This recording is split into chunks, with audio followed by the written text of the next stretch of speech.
सावी, चिन्ना, दरवाजा खोलो बेटा, मुझे बहुत ठंड लग रही है। सावी, चिन्ना, दरवाजा खोलो बेटा।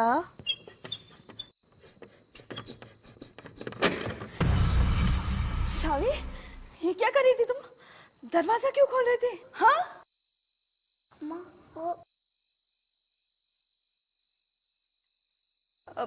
मैं दरवाजा बंद करती हूँ।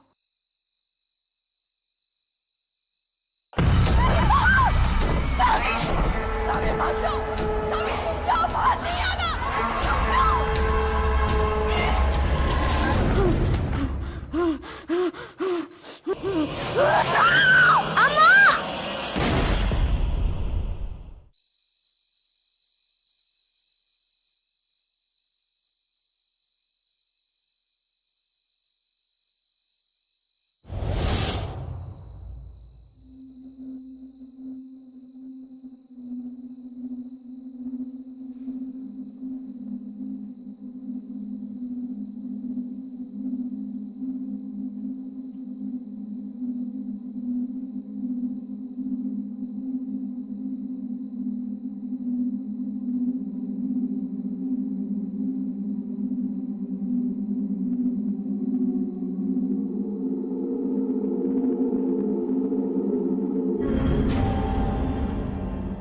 तुम अभी घर नहीं गई?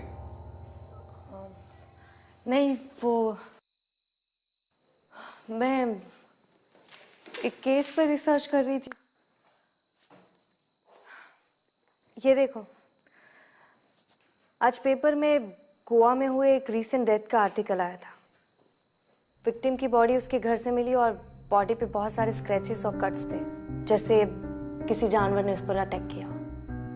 और ये देखो, क्राइम सीन पे भी कुछ इस तरह के सिंबल्स मिले हैं। मैं हमारी फाइल से चेक कर रही थी, मुझे लगा शायद मर्डर घर के अंदर हुआ है और कोई फोर्स एंट्री भी नहीं है।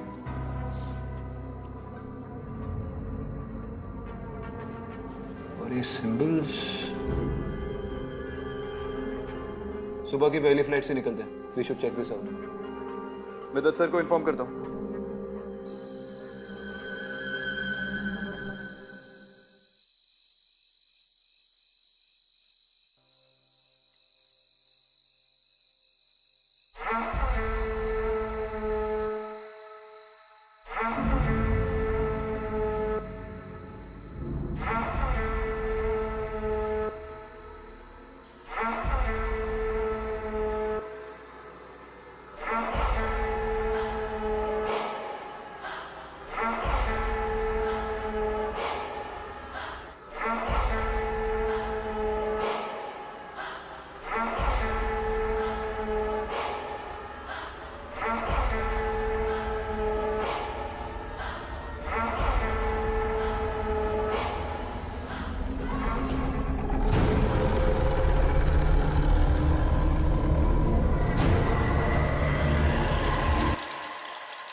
क्या ये, तुम फिर से वापस आ गया? हम बोला था ना तुमको हमारे हाउस से दूर रहने का। तुमको थोड़ा भी शर्म नहीं आता है? पागल हो गया क्या तुम? पूरे कॉलोनी में अपनी बकवास लिखता रहता है। पता नहीं क्या है इस लेडी का, बता के छोड़ेगा। अब देखता है तुमको कॉलोनी से कौन बचाता है। मुंह देखता है। रीमा, रीमा क्या कर रहे हैं? देखो, ये मिटाओ मत। देख, वो डॉली ने भी इसे मिटा दिया था, वो बच नहीं पाया, मर गया, वो मर गया। तुम मत मिटाओ इसे। व्हाट तुम कहना क्या चाहते हैं? धोनी बॉस को तुम मारा और तुम हमको मारने का धमकी दे रहे हैं। कल हम पुलिस स्टेशन जाके तुम्हारे अगेंस्ट कंप्लेंट करवाएगा, फिर देखते हैं तुम हमको धमकी कैसे देते हो। रीमा मत, रीमा मत, रीमा।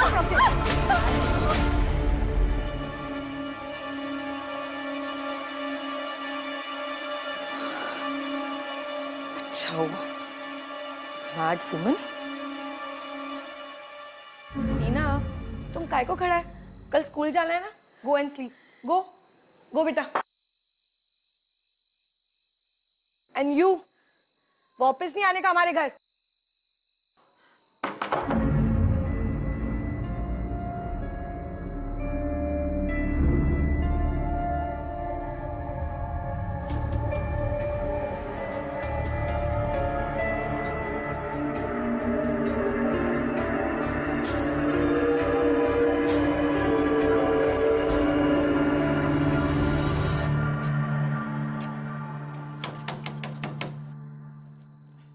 रॉबर्ट, रॉबर्ट, उठो ना मैन। देखो ना डोर पे कोई है। Robert get up. घर काय को वापस आता है जब सारा काम हमको करना पड़ता है।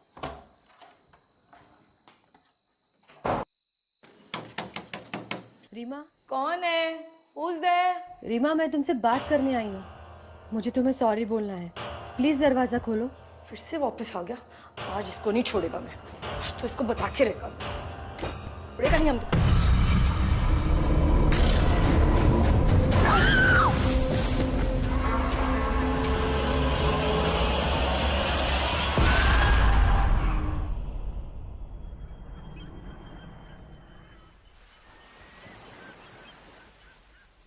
सर, ये रहे डोनीवास के क्राइम सीन के फोटोज। क्या आप इसी सिंबल्स की बात कर रहे थे?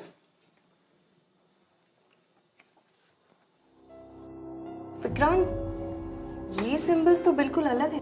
ये सिंबल्स है ही नहीं, ये तो कुछ लिखा हुआ है, शायद साउथ के किसी लैंग्वेज में। सर, मैम, अच्छा वो आप दोनों यहाँ आ गए। ये केस बहुत ही अजीब हो गया है। जिस कॉलोनी में डोनीवास रहता था, कल रात को उसी कॉलोनी में एक औरत का मर्डर हो गया है और विक्टिम का नाम है रीमा कोरिया। रीमा और डॉनी के मर्डर के तरीके में कोई सिमिलैरिटीज हैं? जी सर, दोनों की बॉडी पे जो घाव है वो तकरीबन सेम ही है। और एक बात और सर, इन दोनों के मर्डर के कोई भी आई विटनेस नहीं। रीमा की ऑटोप्सी रिपोर्ट चल रही है और ये है डोनीवास की ऑटोप्सी रिपोर्ट। सर, हमारी टीम ने चेक किया है, ये जो घाव है वो ना ही किसी हथियार के हैं और ना ही किसी इंसान ने किए हैं। तो क्या किसी जानवर के निशान है? आर्टिकल में तो यही छपा था ना? नो मैम, एनिमल एक्सपर्ट ने भी कंफर्म किया है, ये किसी जानवर के भी नाखूनों के निशान नहीं है। ये कैसे हो सकता है? सर, यही तो इम्पॉसिबल है। अगर इम्पॉसिबल है तो ये पॉसिबल किसने किया? एक कॉलोनी में आधी रात को इतना दर्दनाक मर्डर और किसी को पता भी नहीं चला। इस केस के सारे क्लूज और एविडेंस फिर से चेक करते हैं। उस कॉलोनी का एक चक्कर लगाना पड़ेगा। आई एम श्योर कोई ना कोई एक्सप्लेनेशन तो मिल ही जाएगा।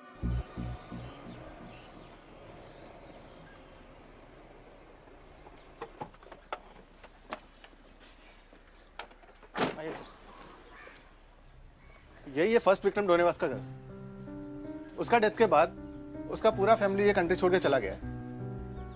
कौन कौन थे उसकी फैमिली में? मैम, उसकी वाइफ कैरन और उसका बेटा गिलबर्ट। इस गिलबर्ट की उम्र क्या होगी? सर, ये कोई 6-7 इयर्स। और घर में कहीं से भी फोर्स एंट्री नहीं थी? No sir.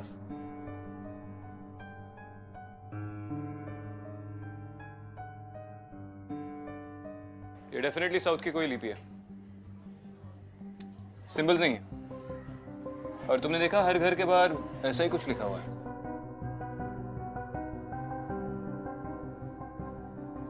हाँ विक्रांत, इनफैक्ट इसी तरह की लिपि बैंगलोर वाले केस फाइल्स में भी थी।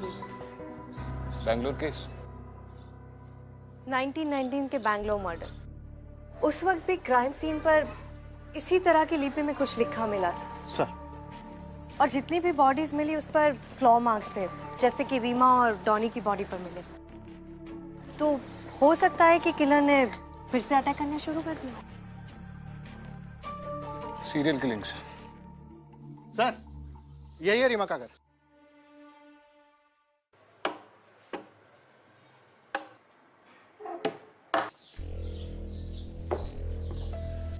इस घर में भी कोई फोर्स एंट्री नहीं है। रीमा और वस के मर्डर्स रात में हुए थे घर के अंदर और कोई फोर्स एंट्री नहीं। इसका मतलब जिसने भी ये किया है वो दरवाजे से अंदर आया था बिना किसी जबरदस्ती के।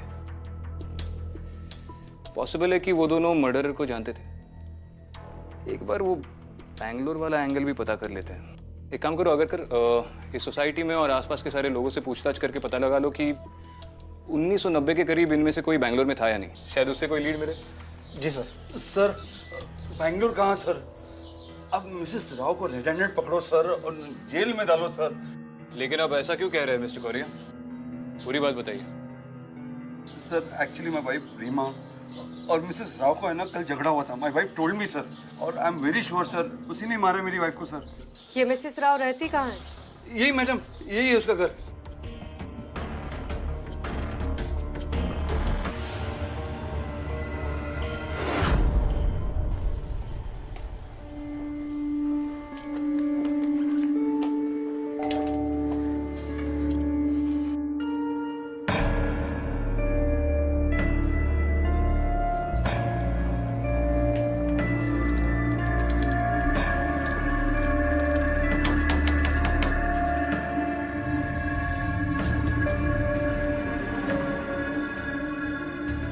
अगर जी सर। बाद में देख लेंगे। ठीक है सर।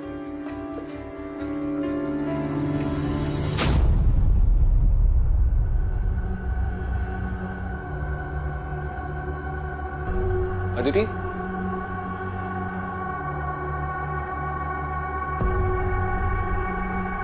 चलो।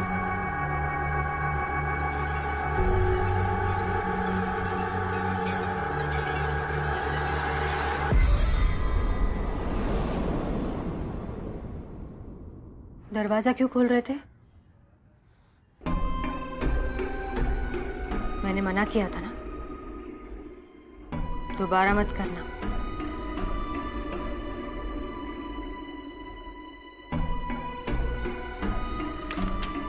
Vikrant, I was right. ये देखो, ये रहा 1990s बैंगलोर मर्डर का ई फाइल।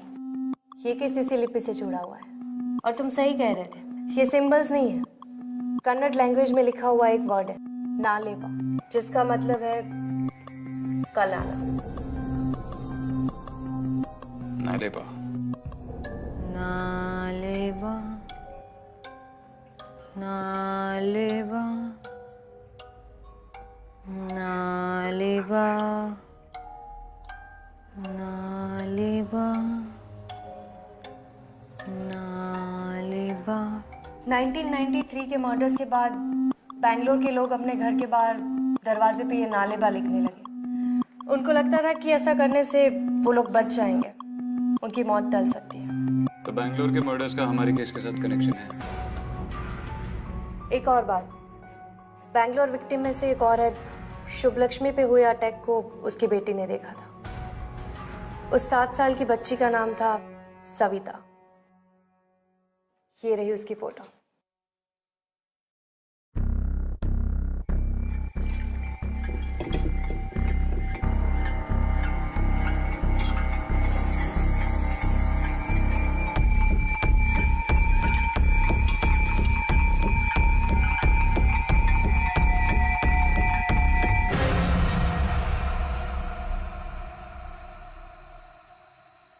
ठीक है, चल बाद में बात करता हूँ। अगर बता रहा है कि 1993 में इस कॉलोनी में से सिर्फ मिसेस राव ही बैंगलोर में थी। शादी के पहले इसका नाम सविता आचार्य था। यही शुभ लक्ष्मी आचार्य की बेटी है।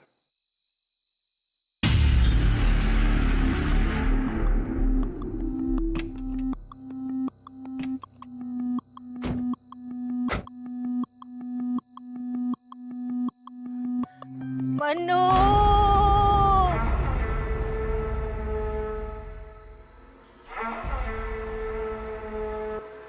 मन्नू,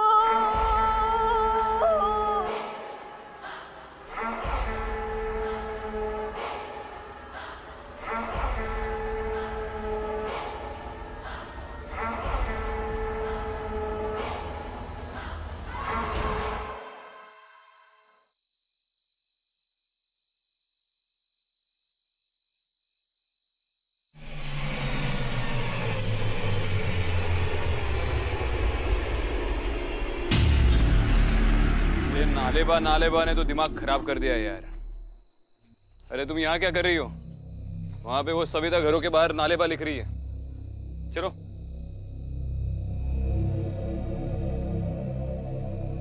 क्या हुआ? किसे ढूंढ रही हो?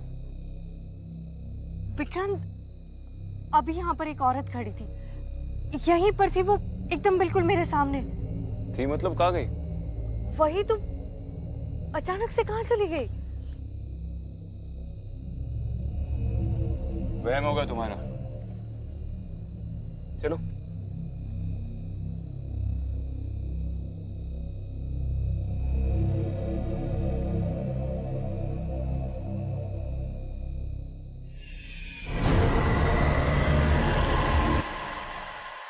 अखिल बेटा, तुम अंदर जाओ। देखो, डरो मत, मैं हूं ना, मैं तुम्हें कुछ नहीं होने दूंगी। मैं उसे तुम्हें कुछ करने ही नहीं दूंगी। जाओ, अंदर जाओ।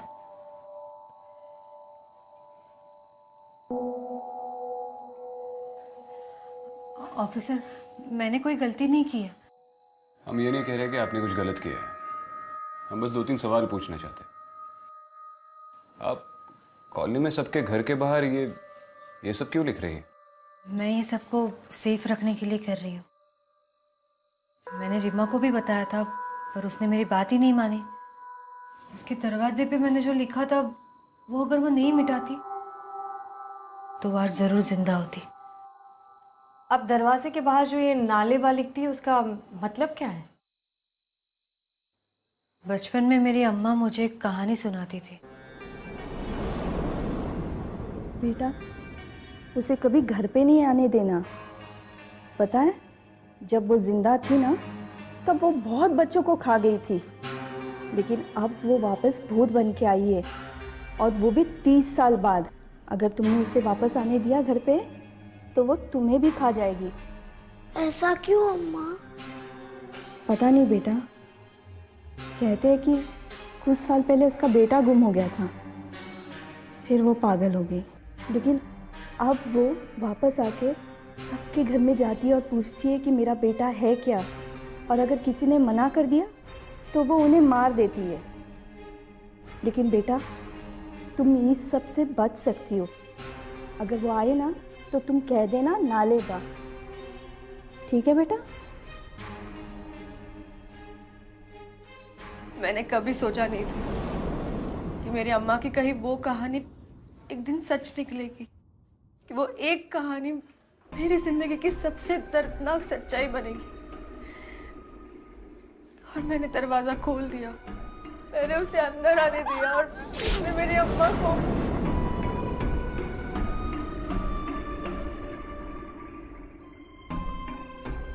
सॉरी सविता, पर क्या आप हमें बता सकती है, जिस दिन आपकी माँ पर अटैक हुआ था, तब आपने उस औरत को देखा था? क्या वो लाल कपड़े पहने हुए थे?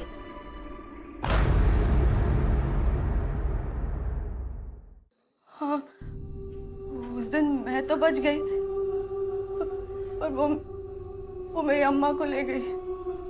उसके बाद मेरे अप्पा ने मुझे वहां से दूर भेज दिया, पहले मुंबई, फिर यहाँ।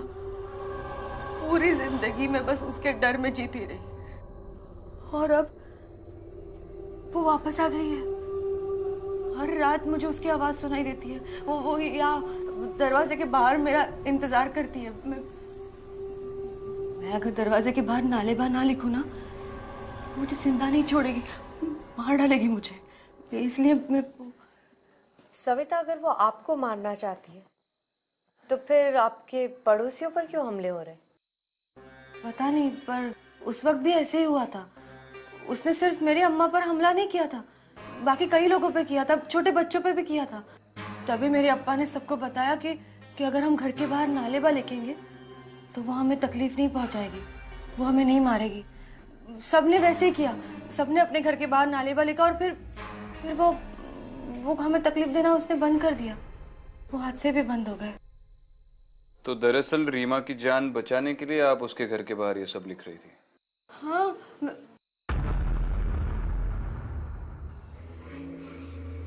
आप लोग मुझे पागल समझ रहे हैं ना ऑफिसर,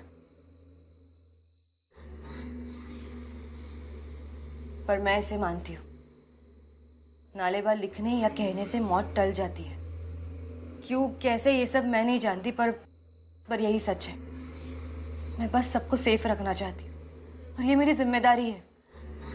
और अगर मुझे सबसे लड़कर भी नालेबा लिखना पड़े तो भी मैं लिखूंगी।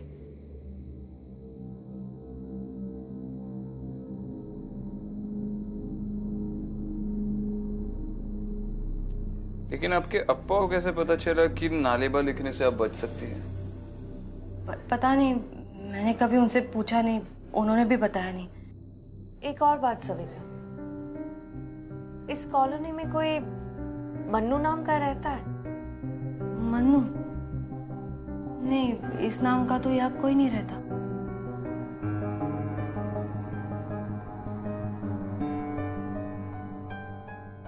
अगर नालेबा की बात सच है तो उसके बारे में कुछ ना कुछ आर्टिकल्स, रिसर्च रिपोर्ट हमें बैंगलोर की 90s की केस फाइल से मिली जाएंगी।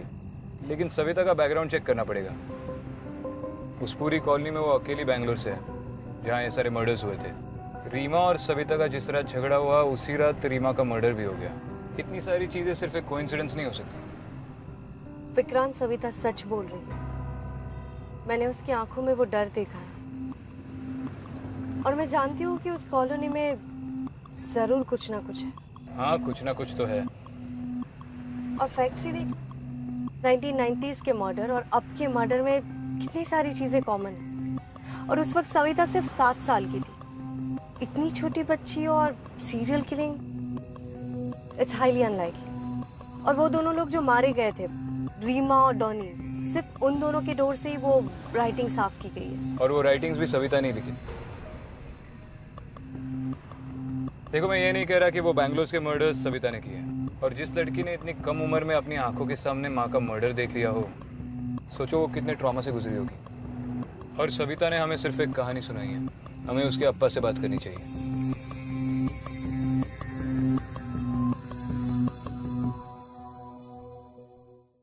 ये देखो विक्रांत, 1963 में मन्नू नाम के लड़के की मिसिंग रिपोर्ट है और रिपोर्ट उसकी माँ लाली ने वहां के जमींदार के खिलाफ लिखवाई है। That's it? और कोई इन्फॉर्मेशन तो है नहीं?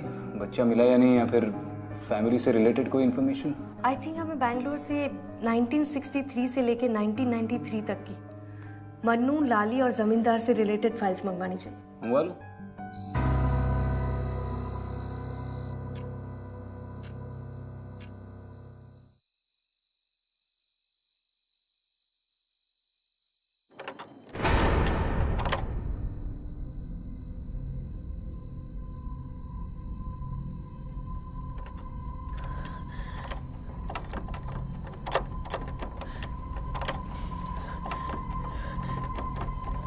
नालेबा, नालेबा, नालेबा, नालेबा, नालेबा,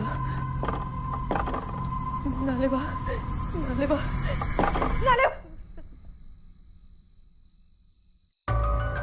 तेरे ये पागलपन की वजह से ना कितनी बार हमें घर बदलना पड़ा। फिर से तूने वही हरकतें शुरू कर दी। नहीं, मेरी बात सुनो। चुप, बिल्कुल चुप। अब मैं तुम्हारी एक बात नहीं सुनूंगा।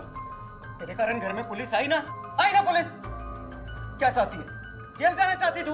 नहीं, मैं मेरा नहीं तो कम से कम अखिल का ध्यान कर। क्या क्या कर रहे हो? क्या ढूंढ रहे हैं? देखिए, ये ऐसा मत कीजिए, मेरी बात सुनिए। ये आप इसे मत मिटाइए। देखिए, इसे मिटा देंगे तो हम बच नहीं पाएंगे। कितना छोटा है, अगर हमें कुछ हो गया तो अरे क्या होगा? सुनिए मेरी बात, मत मिटाइए इसे। रुकिए। बस सविता, चुप। मुझे पता है कि मुझे क्या करना है। तुम जाके अपना काम करो। जाके अखिल का ध्यान रखो। देखिए, कहा ना जा अंदर।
गुरु ने उसे अंदर आने दिया। गुरु ने उसे हमारे घर के अंदर आने दिया। गुरु ने तो उन अक्षरों को भी मिटा दिया जो हमारी रक्षा कर रहे थे। एक बार भी अखिल के बारे में नहीं सोचा। उसे अंदर आने दिया गुरु ने। गुरु गुरु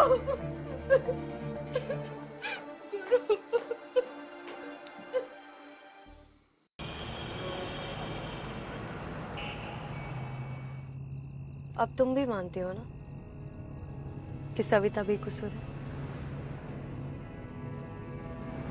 देखो, इतनी जल्दी किसी कंक्लूजन पे नहीं पहुंचते।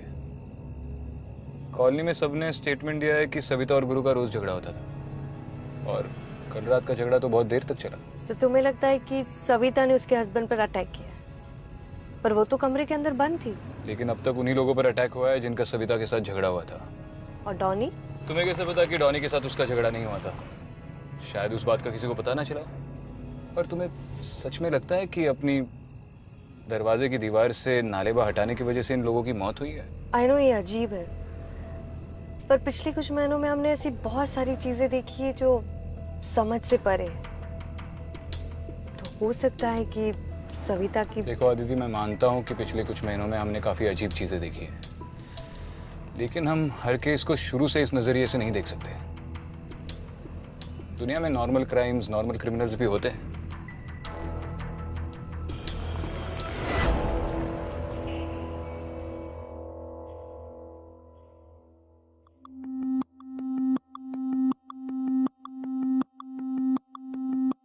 इस फाइल में लिखा है कि मन्नू के खो जाने के बाद उसकी मां लाली पागल हो गई और उसने खुदकुशी कर ली।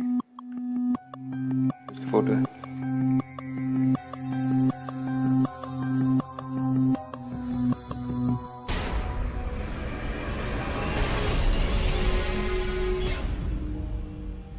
ये तो वही औरत है विक्रांत जिसे उस रात मैंने देखा था। और ये देखो, इसमें लिखा है कि 1993 में सविता की मां के साथ उसकी 2 कजिन्स की भी डेथ हुई थी। सविता तीसरी बच्ची थी जो अटैक के बाद भी बच गई। बाकी के सारे विक्टिम्स भी उसी एरिया के हैं जहां सविता की फैमिली रहती थी।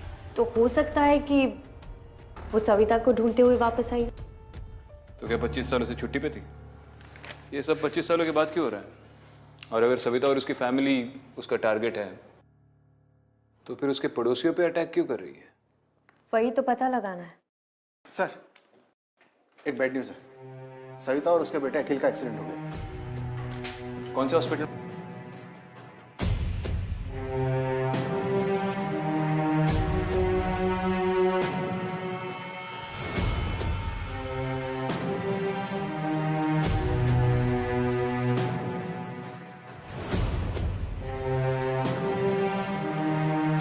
इस एरिया में एक्सीडेंट हुआ है, मुझे उसके डिटेल्स चाहिए।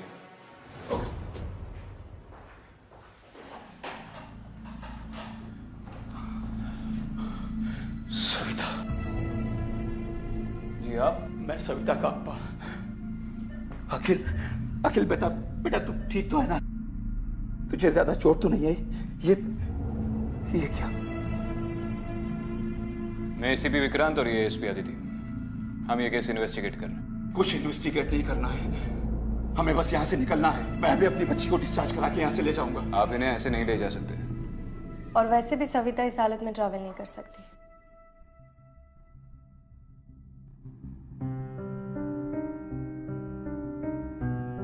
मुझे यहाँ बहुत पहले आ जाना चाहिए था। सविता ने तो मुझे गुरु के बारे में भी कुछ नहीं बताया। वो तो पुलिस स्टेशन से फोन आया तब मुझे पता चला।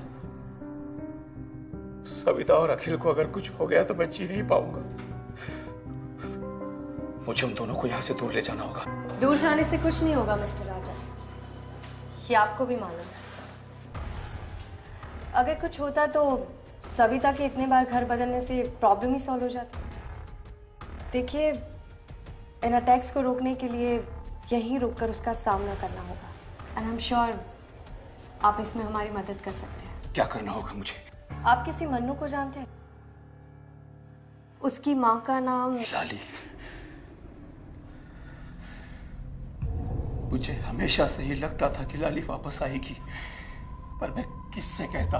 कौन विश्वास करता है इन सब बातों पर? मुझे डर था कि वो अपने बेटे को ढूंढते हुए जरूर आएगी। मन्नू के साथ जो हुआ बहुत बुरा हुआ।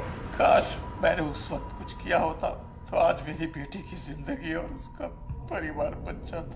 मिस्टर आचार्य, प्लीज हमें पूरी बात बताइए। मन्नू के साथ हुआ क्या था? मन्नू अपने पिता की उधारी चुकाने के लिए हमारे घर पर काम किया करता था।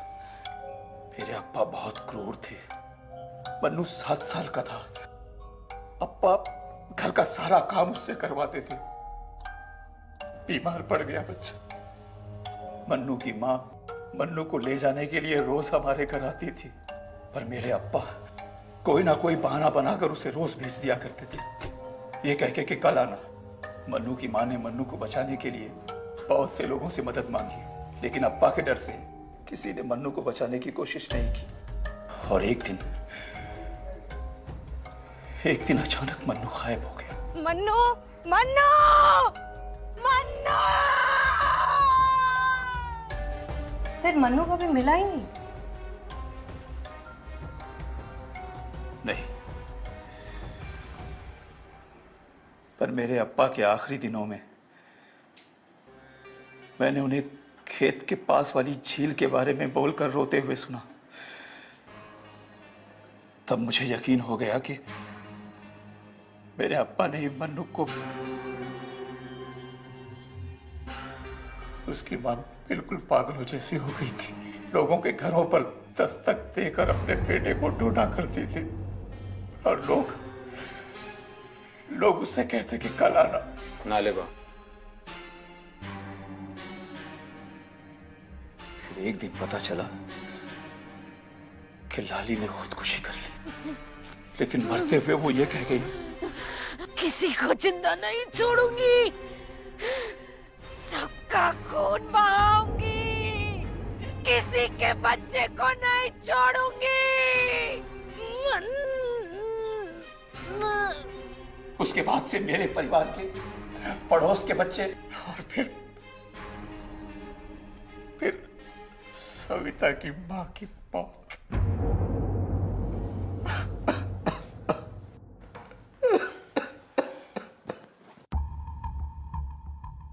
चलिए मिस्टर आचार्य, मैं आपको घर छोड़ देता हूँ। यहाँ डॉक्टर्स है, आदिति है। जैसे ही सविता को होश आएगा, ये हमें कॉल कर देंगे। नहीं, मैं अपनी बेटी को छोड़ के कहीं नहीं जाऊंगा। वो फिर आएगी। मैं कहीं नहीं जाऊंगा। मिस्टर आचार्य, मैं हूँ यहाँ सविता के साथ। आप लोग घर जाकर आराम कीजिए। वैसे भी अखिल बच्चा है, यहाँ उसका हॉस्पिटल में रहना ठीक नहीं है।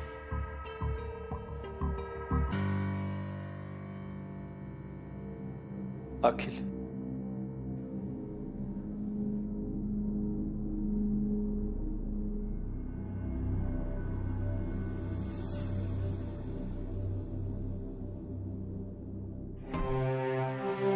सही, आप क्या कर रहे हैं? आप वहां पे लिख नहीं सकते? नर्स,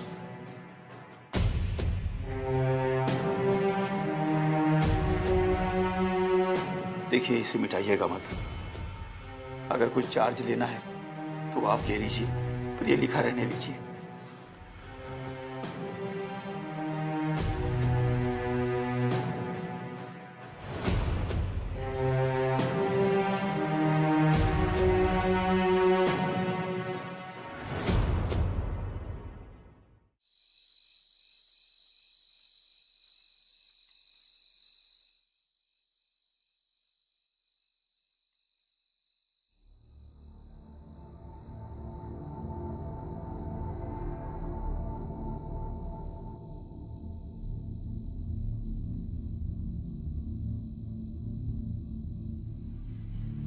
हाँ आदिति, इन केस फाइल्स में से एक केस मन्नू से मैच कर रहा है। इसके सारे डिटेल्स सविता के अप्पा के वर्जन से मिलते हैं। 1963 में मन्नू के गायब होने के कुछ 10 दिन बाद जमींदार आचार्य के घर के नज़दीक बहती झील में से एक 6-7 साल के बच्चे की बॉडी मिली थी। जब ये बॉडी मिली थी तब तक मन्नू की माँ लाली ने आत्महत्या कर ली थी, और बच्चे की बॉडी पहचानने या उसे क्लेम करने कोई भी सामने नहीं आया। आई थिंक ये मन्नू ही था। हाँ विक्रांत, पर हम लोग अभी भी कुछ मिस कर रहे हैं। इतने सालों बाद ये सब कुछ क्यों? सविता ने ऐसा क्या किया जिसकी वजह से लाली उसे फिर से ढूंढ पाई? क्या वो अकील को छोड़ो, मेरे अकील को छोड़ो। नालेबा, नालेबा, नालेबा। विक्रांत, अखिल, जब मन्नू 7 साल का था तब वो गायब हो गया था, और ये रीमा और डॉनी के बच्चे भी 7 साल के हैं। तो जिनके घर में बच्चे हैं वो उन पे ही अटैक करती है। इतना ही नहीं, जब सविता और उसकी माँ पर अटैक हुआ था तब सविता भी 7 साल की थी। आई थिंक जिस उम्र में मन्नू गायब हुआ था उस उम्र से ज्यादा ये लाली इन्हें जीने नहीं देगी, यानी कि 7 साल। जब सविता 7 साल की थी तो उसकी माँ ने उसे बचा लिया, उसके बाद से सारे अटैक बंद हो गए। पर अब अखिल 7 साल। विक्रांत, अखिल 7 साल का है, शायद ये अटैक उसकी वजह से तो नहीं हो रहे। ये जो कोई भी है सविता के लिए नहीं, अखिल के लिए वापस है। Vikrant, be careful. I am sure वो वहां आएगी। वही तो मैं भी चाहता हूँ। मैं भी वहां पहुंचती हूँ।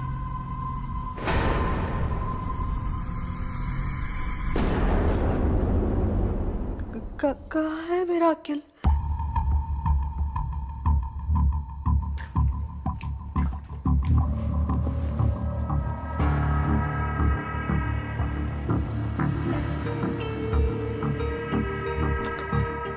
आइए मैम, गाड़ी रेडी है। आराम से, आराम से।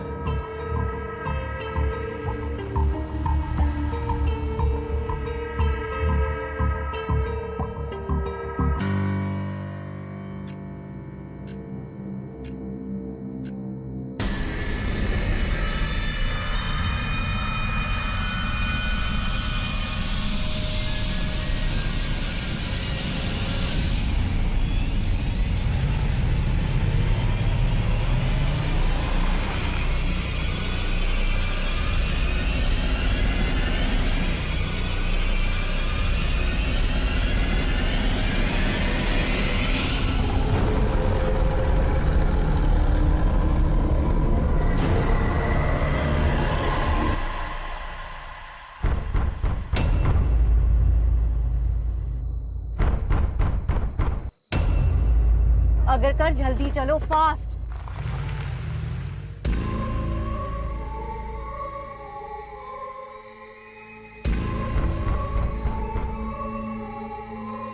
अखिल,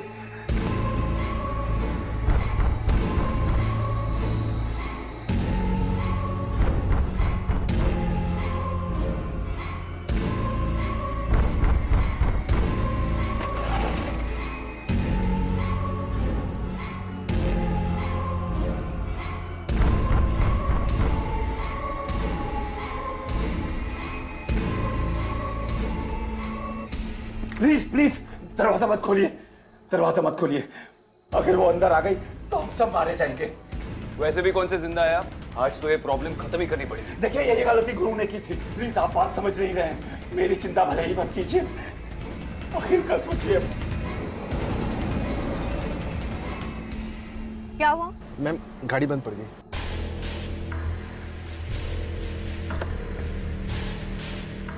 सविता, चिन्ना, मुझे अंदर आने दे, बहुत ठंड लग रही है बेटा। दरवाजा खोल। चिन्ना। अम्मा, अम्मा। अनु, अनु, अनु, अनु, अनु,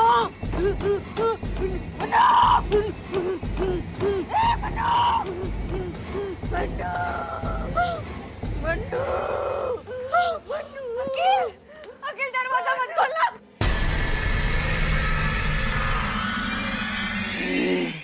अखिल दरवाजा मत खोलो। लाली, रुक जाओ लाली।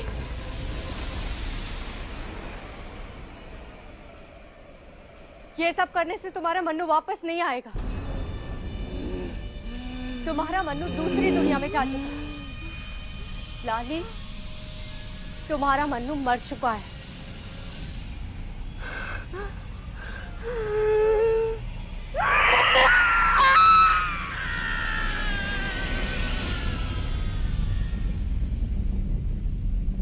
सविता, सविता, सविता तुम ठीक हो? ठीक हो सविता? अंकिल, विक्रम, इसे जल्दी से हॉस्पिटल ले जाओ। अंकिल, सविता, अंकिल, सविता, मैंने इस बार अखिल की जान बचा ली, और अगर वो वापस आती है तो मेरे अखिल को बचा लेना। सविता, मेरे अखिल को बचा लेना। सविता, सविता।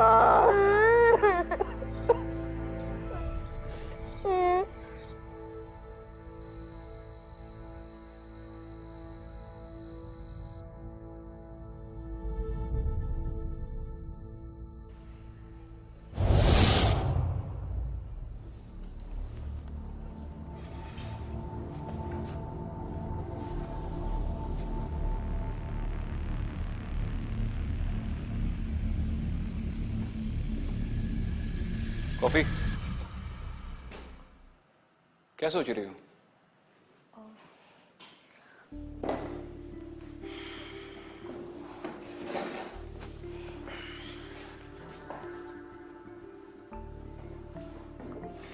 कुछ नहीं,